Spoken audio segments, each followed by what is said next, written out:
ইচ্ছা আছে, মন্ত্রী ইচ্ছা আছে, তার জন্য নয়। মন্ত্রী তো আমরা হবোই যেদিন জিতবে।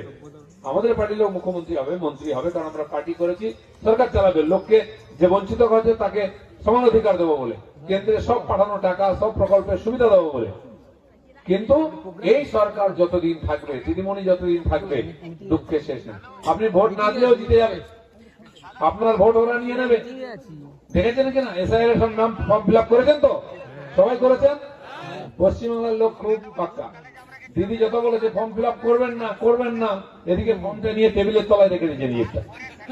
ফর্ম সই করে সবাই বাড়ির লোককে দিয়ে দিচ্ছে, আপনাকে বলছে করবেন না, কারণ আপনি যদি না করেন ভোটটাও নেবেন, আপনার ভোট যাবে।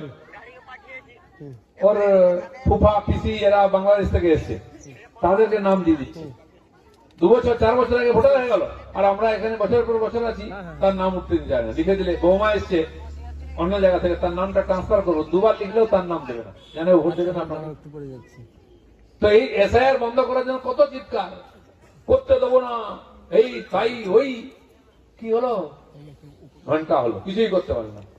নেতারা বলছে হাত পা কেটে দেবো, রক্ত বইয়ে দেবো, একটা নাম বাগেল ছাড়বো না।